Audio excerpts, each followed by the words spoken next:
DayZ's Frostline is being review bombed and Bohemia Interactive is being blackmailed. Yeah, this isn't clickbait, that's actually happening. Now, this isn't a video I plan to make, but we definitely need to talk about some stuff. If you liked the video, please leave a like or a subscribe. It helps me from wearing my oven as a hat. But without further ado, let's get into the video. And they're off.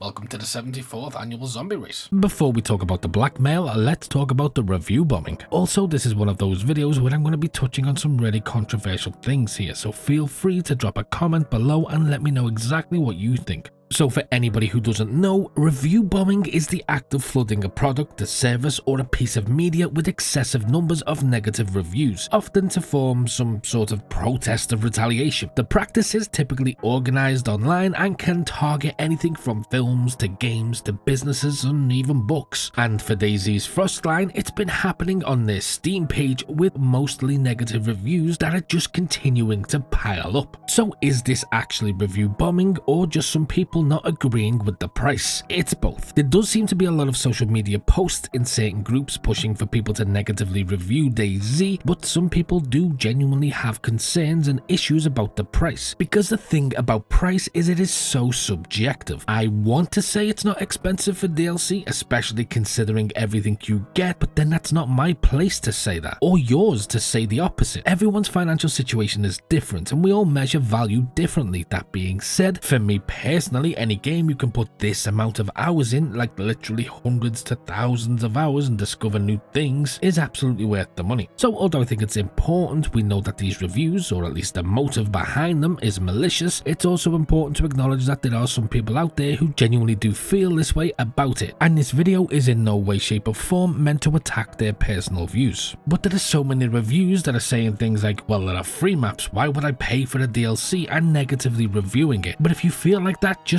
don't buy the DLC. You don't have to. It kind of feels like you're going to a new club and then complaining about the music. Just stay home, catch a game, play with the kids, make sure they're yours. But when you actually compare it to Livonia, which was released in 2019, it's actually not that much difference in price when you consider inflation and the fact that it gives you way more than Livonia ever did. Also, they've basically redeveloped the entire game, enhancing major core systems and features in DayZ's 126, and personally, I think this was where they kind of went wrong. Because DayZ Frostline is an expansion, it's not a DLC, it just comes with a DLC. It came with new temperatures, new assets, new animals, new mechanics, new features, complete overhauls and remasters, and so many more things. This update was probably the biggest update I've seen since I started playing DayZ, and I didn't spend a penny on it. None of us did. And the thing about all of these free things we got, they were implemented into the game to supplement the DLC that came along with it. Because realistically, Sakao wouldn't have worked as well as it does if it didn't have these things supporting it. And as I said, because all these things come free, people don't realize how important they are to the DLC. So when you buy the DLC, you're not just buying a new map, you're taking all of the new systems that they've added and seeing them at their full potential. So for anybody who thinks you don't get a lot when you buy the DLC, you absolutely do. They've just made the decision to make those systems independently available to other creators so they can better their servers and they can make a better game and better maps. Because that is something people keep saying. People keep saying there are so many great maps out there, and like, yeah, DayZ just gave everybody the ability to make them much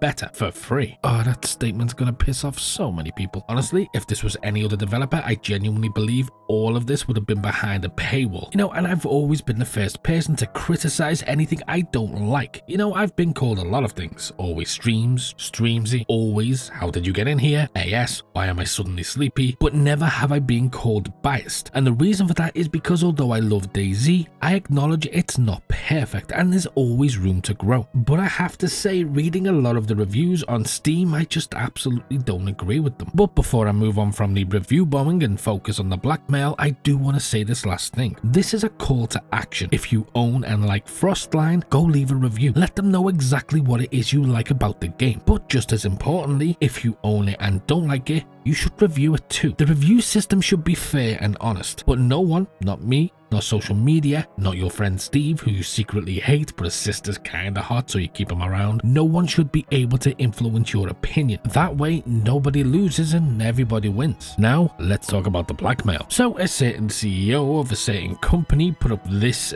tweet. Actually, 2 tweets, but let's tackle them one at a time. Where he basically spoke about on Steam, players were playing for an average of 188 hours, and when you work it out, for an average of $30 paid for the DLC, that means you're basically paying 10 cents for an hour of live online gaming. And then he mentioned it being review bombed and on the same platform, it being too expensive, with some people saying it's just a map, which obviously I gave my views on before. But after that first tweet had a few days to marinate for a while, he then followed it up with this one, and it reads, "I really get really upset, but let me make an exception. To anyone who tries to blackmail me or Bohemia Interactive now or ever again, I do not care. And do not hide behind a fake message that you do this for the greater good of the community.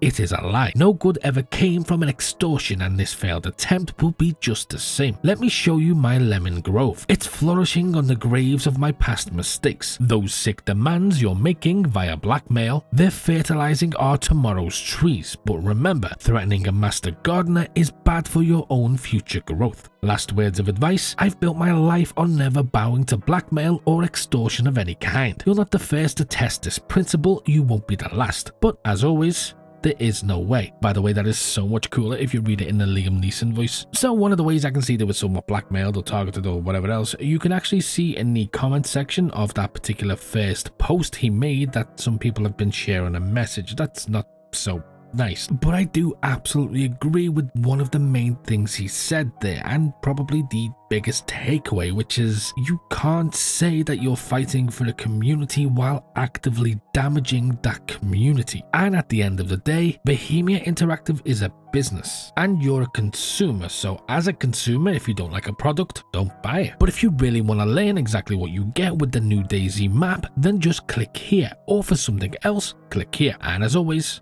until next time.